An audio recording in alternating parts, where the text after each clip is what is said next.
Diariamente ouvimos falar em acessibilidade, calçada cidadã, cotas para pessoas com deficiência, inclusão social. A cada ano que passa, aumenta a consciência de que é preciso eliminar obstáculos e o preconceito vivido pelas pessoas com deficiência. Políticas públicas tentam diminuir esse abismo, mas os obstáculos do dia a dia continuam existindo. Nesta reportagem especial, você vai ver como os deficientes procuram, cada vez mais, superar os próprios limites e ocupar seu espaço na sociedade. Em julho de 2015, foi sancionada a lei que cria o Estatuto da Pessoa com Deficiência. De acordo com o governo, o objetivo da lei é assegurar os direitos das pessoas com deficiência, promover a equiparação de oportunidades, dar autonomia a elas e garantir a acessibilidade no país. De acordo com o presidente do Conselho das Pessoas com Deficiência do município de Vitória, capital do Espírito Santo, o Estatuto é um grande avanço. O Estatuto coloca, assim, situações em que até então não eram colocadas, como a questão, por exemplo, de discriminação de sexo, discriminação, vê inclusive a situação de direitos até à sexualidade, direitos à família, à constituição de família, uma série de coisas, vamos dizer, que hoje em dia está mais abertamente colocado do que anteriormente tinha se colocado. Tá? O Estatuto da Cidade também teve que ser atualizado para trabalhar os aspectos da acessibilidade nas cidades. Houve todo um envolvimento, um amadurecimento. Acredito assim que todas as leis que vierem a surgir, elas têm sempre um amadurecimento por conta das experiências que foram no passado adquiridas, né? E o Estatuto não é diferente. No Estatuto, um capítulo inteiro fala sobre o direito à educação. E, segundo Rogério Heller, esse é justamente um dos principais pontos que devem ser bem esclarecidos. A educação é o lado onde se tem que se trabalhar melhor e mais para efetivamente dar autonomia, conhecimento de deveres e direitos, né, automaticamente vem. Acho que a pessoa com um nível de educação melhor, ela vai procurar saber, procurar conhecer, procurar ver, né, deveres e direitos dela. Né? De acordo com o censo do IBGE de 2010, entre os 3,5 milhões de habitantes no Espírito Santo, mais de 820 mil possuem algum tipo de deficiência, o que equivale a 23% da população. Só na Grande Vitória são quase 400 mil, mas a maior preocupação do presidente do Conselho, no entanto, é com os cadeirantes do interior do estado. Para ser pessoa com deficiência no interior é bem mais complicado. Nós não temos lá calçada de cidadãs, nós não temos pessoas conscientes, porque os cidadãos geralmente também, eles veem muitas vezes essas questões de acessibilidade, muitas vezes como coisas meio que supérfluas. José Olímpio é um defensor dos direitos das pessoas com deficiência. Para ele, o Estatuto representa uma grande conquista. Ele veio para consolidar as leis que já existiam, tanto que tem muita repetição de frases, de situações já postas pela Convenção, já postas pela 5296, mas o avanço significativo que eu vejo, não só para o deficiente, como para a sociedade, é que, através dessa legislação nova, a partir de janeiro é crime não dar acessibilidade, é crime violação dos direitos da pessoa com deficiência. De acordo com o ativista que está na cadeira de rodas há 8 anos, muitos cadeirantes não sabem de seus direitos e deveriam se informar mais. Então é importante o deficiente saber o direito dele, saber que aquela cadeira de roda que foi distribuída, entregue a ele, foi de forma na base da lei. Não tem nenhum bonzinho que faz nada de bondade, né? Lei, e lei tem que ser cumprida. Então, lei, quando a gente tem conhecimento da lei, a gente bate de frente com qualquer um. E agora a 13146, que é a Lei Brasileira de Inclusão, ou Estatuto da Pessoa com Deficiência, em seu artigo 7º, se eu não me engano, as palavras são essas. Diz que é dever do cidadão informar as autoridades competentes sobre a violação dos direitos das pessoas com deficiência. Então é dever, tem que avisar. Então a lei é pesada. Eu espero que essa lei cole, se depender de mim, não só vai colar, como vai grudar. José Olímpio não consegue sair de casa se não tiver ajuda. Ele precisa de um ônibus que o pegue na porta ou de pagar táxi. Nem mesmo o portão ele consegue fechar sozinho. Na sua luta por direitos, ele afirma que não basta ter rampa para ter acessibilidade. Não, em hipótese nenhuma. Às vezes eu vejo rampa para inglês ver. É o oba-oba das pessoas que pensam que fazem acessibilidade. E isso a prefeitura teria que ir em cima. Porque da mesma forma que você não consegue subir um degrau de uma escada com 40 a 50 centímetros, a gente também não consegue subir uma rampa que tenha mais ou menos o mesmo padrão. Então uma rampa para ser acessível, ela tem que ter, de acordo com a NBR 9050, ela tem que ter a cada 15 centímetros de desnível 1,80 m de comprimento. Essa é a rampa acessível. Começou a caminhar um pouquinho pela rua, você vai notar que 90, 99% dos lugares não são acessíveis. Além de não ter rampa adequada, muitas calçadas que deveriam ser cidadãs possuem uma placa, uma árvore ou um poste no meio. A solução seria retirar o obstáculo ou ampliar a calçada. Porque nós temos dificuldade até de sair de casa. Então como é que a gente vai brigar, ir num órgão, colocar um documento, etc e tal, ligar para um, ligar para outro, ir na polícia, dar uma queixa de queixa-crime, se a gente não consegue nem entrar na delegacia. Agora é muito importante, porque se o deficiente ficar preso dentro de casa, ele vai ficar depressivo. As políticas escritas estão muito boas. Agora nós precisamos mais e mais melhorar os órgãos, digamos, de controle. O Estatuto também enfatiza a lei de cotas para pessoas com deficiência. A lei existe desde 1991 e obriga as empresas com 100 empregados ou mais a contratar pessoas com deficiência. Os percentuais variam. Empresas que tiverem entre 100 e 200 funcionários deverão ter 2% dos trabalhadores formados por pessoas com deficiência. 3% no caso de empresas com entre 201 e 500 funcionários, 4% nas companhias com 501 a 1.000 empregados e 5% nas empresas com mais de 1.000 funcionários. Apesar da exigência legal de cotas para pessoas com deficiência, a participação deles no mercado de trabalho ainda é baixa se comparada à das pessoas sem deficiência. De acordo com o último censo, do total de 86 milhões de pessoas ocupadas, 20 milhões eram pessoas com alguma deficiência, ou seja, 23% do total.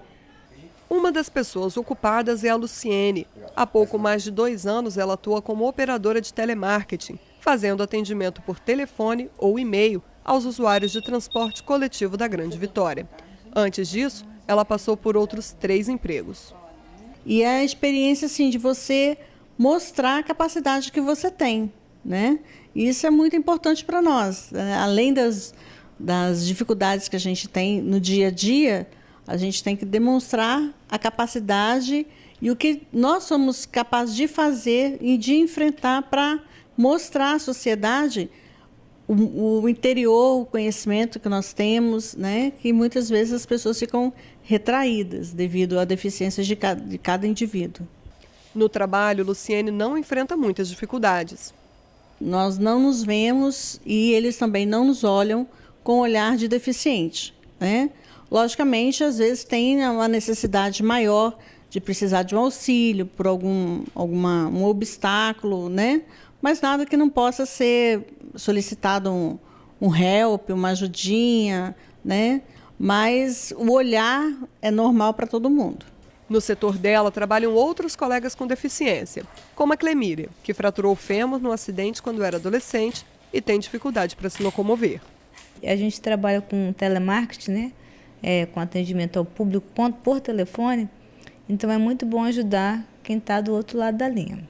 Superada a dificuldade de se inserir no mercado de trabalho, o desempenho de Luciene é bastante elogiado. Eu acho que o principal é desmistificar essa coisa. A pessoa com deficiência, desde que você respeite os limites dela e supere a limitação, ela é uma pessoa como outra qualquer, né? Ela é motivável, ela é como outra pessoa. Então o serviço que a Luciene desenvolve é tão bom em alguns momentos, até melhor do que outras pessoas, porque o serviço vai da motivação. No caso da Luciene, nós eliminamos as barreiras que poderiam dificultar o serviço dela. Uma vez eliminada essa barreira, pronto, é uma pessoa como outra qualquer e desempenha qualquer atividade que lhe for designada. Então essa preocupação com a pessoa com deficiência tem que se desmistificar. Pessoa com deficiência é uma pessoa que tem uma limitação, que vencida essa limitação, é uma pessoa como outra qualquer. Luciene não enfrenta problemas em seu local de trabalho, mas, segundo o presidente do Conselho Municipal das Pessoas com Deficiência, existe muita discriminação nesses ambientes. Aonde que a gente pode colocar a discriminação? Principalmente na questão trabalhista. Né? Na questão trabalhista. Quer dizer, geralmente uma pessoa enxerga um empresário, uma pessoa, ele enxerga uma pessoa com deficiência com, vamos dizer, com menos capacidade, né? Capacidade, principalmente capacidade de mobilização, capacidade física, de pegar e fazer as coisas.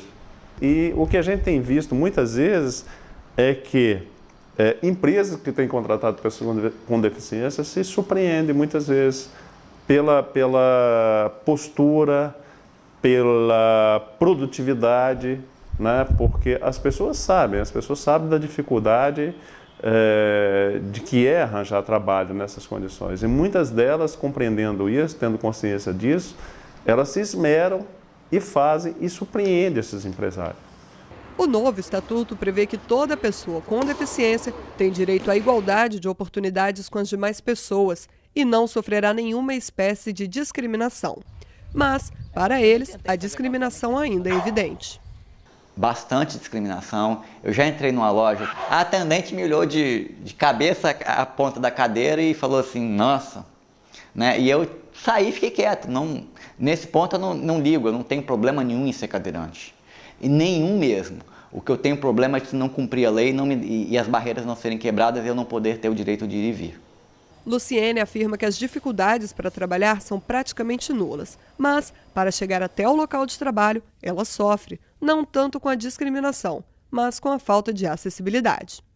Passei por empresas que não tinha elevador, o elevador quebrava, não tinha banheiro acessível, né? Então, isso dificulta o deficiente na hora de ficar numa empresa. Ele tem a primeira visão dele é, será que a empresa tem condições de me receber? A gente viu alguns avanços trazidos com o Estatuto da Pessoa com Deficiência. Vamos agora fazer um pequeno intervalo e na volta vamos falar mais sobre acessibilidade, esporte e lazer.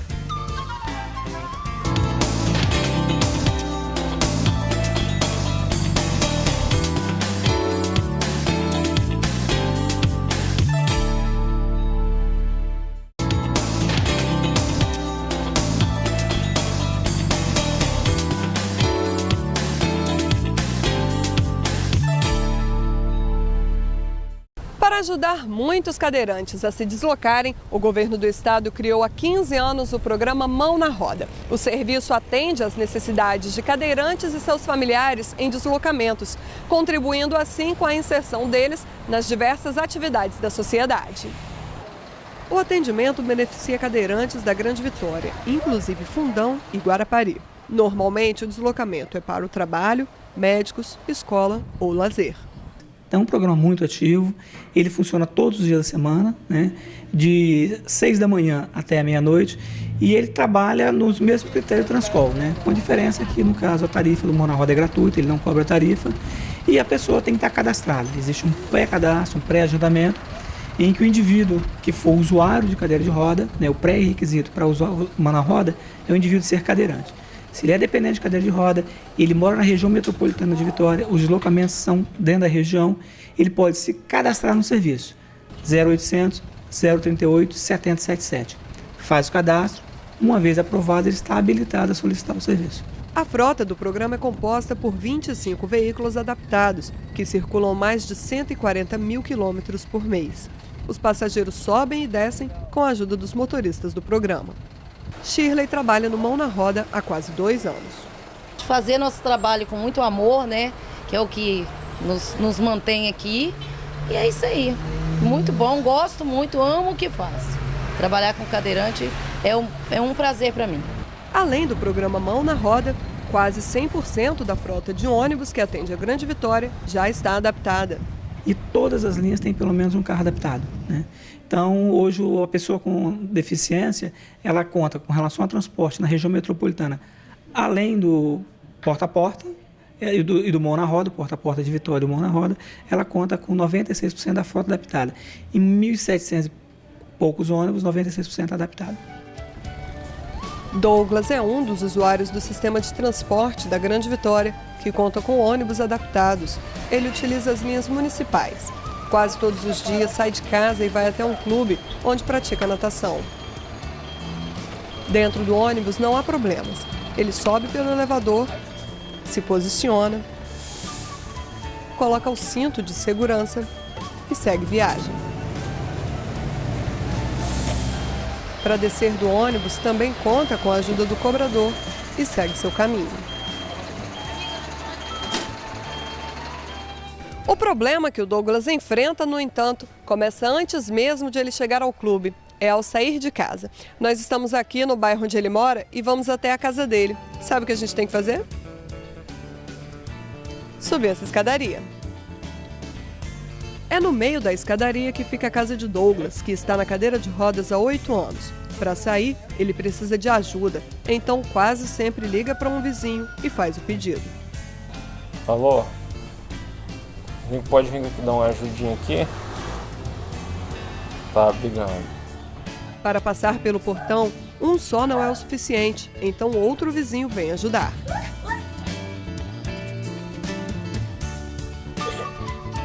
Para tentar amenizar o problema, Douglas já foi à prefeitura e pediu a construção de um acesso até a casa. A rampa de baixo custo metálica, feita sob medida mesmo, nos padrões que a prefeitura pede, medida, tamanho, inclinação, tudo. Ela fez de acordo com a prefeitura para ser aprovado. Ele ainda não foi atendido, mas, de acordo com o Estatuto da Pessoa com Deficiência, a partir de 2016, as prefeituras vão ter que resolver esse tipo de situação. Responsabilidade e mais consciência em termos desses gestores trabalharem a acessibilidade, que é uma necessidade. A cidade tem que ser feita para todas as pessoas, não pode ser feita para um quantitativo só. Falta fiscalização, falta vontade política. Mas enquanto o poder público não atua, Douglas tem que contar com a boa vontade dos vizinhos para descer as escadas. Eu faço questão que é muito difícil para ele descer, ele quer fazer a natação, praticar o esporte dele. Eu tenho questão de ajudar ele a descer, ele me chama, liga para mim. Toda vez que eu estou em casa, eu vou ajudar ele. O trajeto do ônibus até o clube é de 35 minutos, mas, por não ter certeza de que sempre terá ajuda, Douglas sai de casa 3 horas antes. Na volta, ele também vai precisar de ajuda para subir. Não dá para sair de casa sozinho, porque eu preciso de ajuda de 2 pessoas para poder entrar e sair, por causa do degrau e por causa da escada. Quando não pôde mais andar, Douglas entrou em depressão por 3 anos, mas conseguiu dar a volta por cima e hoje se sente livre. É uma luta diária, todo dia, porque todo dia eu tenho que treinar, então é uma luta diária. Não só treinar, como ir para algum lugar, igreja, é uma luta diária, porque nem sempre tem pessoas disponíveis para me ajudar. E igual lá no meu nome, eu tenho que ter horas. Igual tem consulta que eu tenho que ter horas, tem que estar. Por isso que eu saio 3 horas antes ou 2 horas antes, para poder chegar no horário. Senão muitas vezes eu nem chego no horário, chego atrasado. Apesar dos obstáculos, Douglas não desiste de sair de casa. Há 2 anos se tornou atleta. Pratica natação por meio de um projeto de inclusão de pessoas com deficiência no esporte.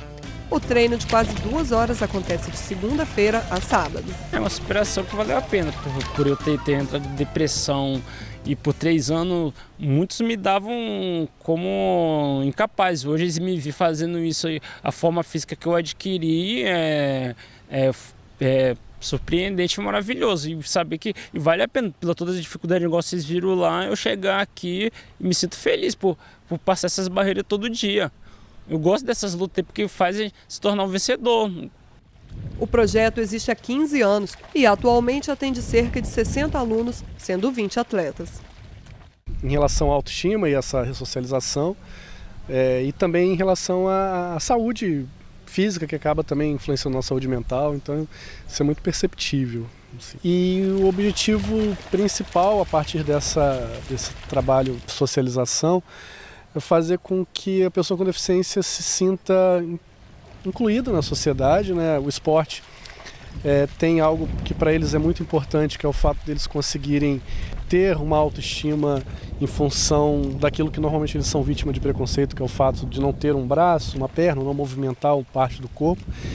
E com o esporte ou com a prática na natação eles conseguem Mostrar para eles mesmos e para as pessoas que eles, mesmo com a deficiência, eles conseguem sim, que eles não se utilizam de nenhum recurso, né? A cadeira de rodas fica fora d'água, a muleta fica fora d'água, a prótese fica do lado de fora também. E é eles, o corpo deles e o movimento. Douglas e seus colegas mudaram de vida quando passaram a ter mais contato com a água da piscina. Aqui não se trata apenas de diversão, mas de compromisso e disciplina. Porém, além do esporte, o lazer também pode estar presente na vida de quem sofre alguma limitação física. Aqui em Vila Velha, na região metropolitana da Grande Vitória, acontece o programa Praia Legal, que vem ajudando a realizar o sonho de muitas pessoas com mobilidade reduzida, pessoas que nunca conheceram o mar ou que não podiam vir à praia com tanta frequência. É o caso de Erivelto Cássio da Silva, que ficou 15 anos sem entrar no mar. Desde quando conheceu o projeto, se tornou um dos frequentadores mais assíduos. Ele gosta tanto que já fez disso um hobby para quase todo fim de semana. Toda vez que eu passava na beira do mar, me dava aquela vontade de entrar no mar e não tinha como, devido à dificuldade. Foi muito complicado. Graças a Deus que esse projeto apareceu assim no momento exato, né, para poder estar nos beneficiando. Essa estrutura que está tendo hoje foi de grande significado na minha vida, porque antes era muito complicado, então não tinha esse conforto, entendeu? Eu tinha que ter auxílio dos amigos para poder estar levando até o mar. Eu não tinha a ducha, por exemplo, eu saía do mar sujo de areia e às vezes não podia estar me limpando. E hoje não, hoje é muito mais tranquilo, muito mais saudável. Erivelto teve paralisia infantil aos 7 meses de idade. O fato de não poder andar, porém, não o impede de realizar outras atividades, como praticar esportes e trabalhar. Mas o que ele gosta mesmo é de dar um mergulho no mar. E aí, Erivelto, como é que foi o banho hoje? Foi bom, estava maravilhoso, o mar estava um pouquinho puxado, mas foi show de bola, tudo certo. A Alessandra de Souza também tem ótimas experiências com o programa. Há 7 anos ela está na cadeira de rodas devido a um acidente doméstico. Desde então ela não tinha mais entrado no mar, até começar a participar do Praia Legal. Ai, maravilhoso. Não tem coisa melhor do que isso daqui não. Eu fico contando os dias para estar aqui. Isso daqui é uma coisa maravilhosa que fizeram pra gente. E toda vez que eu vejo algum cadeirante dentro do terminal, onde eu estou, eu pergunto se conhece o projeto e mando vir para ver como é que é bom. E quem vem a primeira vez quer vir sempre. Os benefícios do mar são tantos que até a esperança de voltar a andar renasceu em Alessandra. Foi que eu estava dentro do mar, né, como salva-vida ajudando a gente, mandando eu mexer com as pernas, de repente eu falei, vão tentar sair caminhando. E pelos médicos eu nunca mais ia andar, né? E apoiei neles, eles vieram e eu saí andando do mar. Então, assim, me deu aquela esperança, eu posso. Então, agradeço daqui pela, né, me firmando, eles me incentivando e eu consegui. E foi uma sensação assim, eu consigo. Basta a gente querer que a gente consegue. Por isso que eu continuo vindo e espero um dia sair sem ajuda de ninguém dentro do mar. Para a dona de casa que ainda está se adaptando às novas condições, não só o mar é uma terapia, como também a sociabilidade proporcionada pelo programa. Todo final de semana, com sol, chuva, eu estou aqui. Tem vezes que não dá para a gente ir para o mar, mas a gente conversa, a gente faz umas brincadeiras, então a gente troca as informações, né, os problemas, tem hora que a gente fica lá trancado e aqui a gente encontra outras pessoas igual a gente, brinca, ri. Entre os que prestam assistência ao programa estão os guarda-vidas. São eles que fazem a transferência dos cadeirantes para a cadeira anfíbio, que pode chegar até o mar. Depois, ficam à disposição dos assistidos na água. É muito gratificante poder trabalhar aqui no projeto Praia Legal, junto com técnicos, né? E nós fazemos parte também, nós salva-vidas, fazemos parte de levar as pessoas com deficiência na água, pessoas com mobilidade reduzida. Nós temos um carinho muito grande por elas e nos identificamos também. Aqui é um lado solidário também, nós se colocamos no lugar deles, né? Então isso faz com que nós olhamos com carinho e, além disso, nós trabalhamos com mais alegria, com mais amor. E isso que nos motiva mais ainda, todos os dias. Durante o verão, o programa acontece todos os dias, das 8 da manhã até as 4 da tarde. Chega a realizar 120 banhos por dia. Nas outras estações, o programa funciona de sexta-feira a domingo, mas a frequência ainda é grande. programa tem como objetivo a interação social, inclusão social, trabalhar a autonomia, a autoestima e assim transformar esse espaço não apenas um espaço de banho de mar assistido, como um espaço de convivência.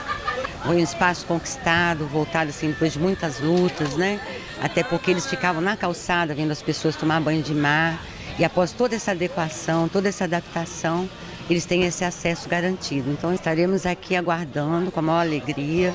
É só chegar no projeto, usufruir de todos os serviços. A gente realiza um cadastro por ser assim importante ter essa estatística, estar posicionando nos eventos, mas que fique super à vontade chegar e usufruir o trabalho.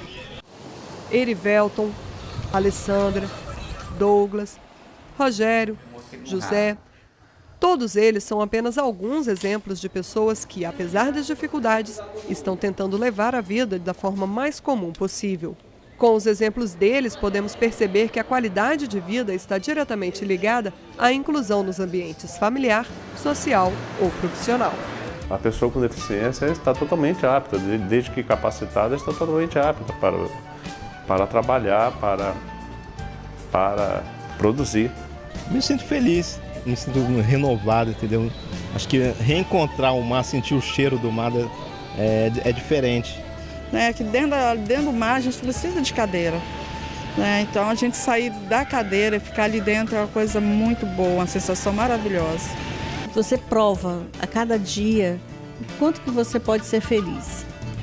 Então nós temos que viver em sociedade. Até é salutar para a sociedade isso. Porque a sociedade aprende a viver com esse problema que pode acontecer com qualquer um.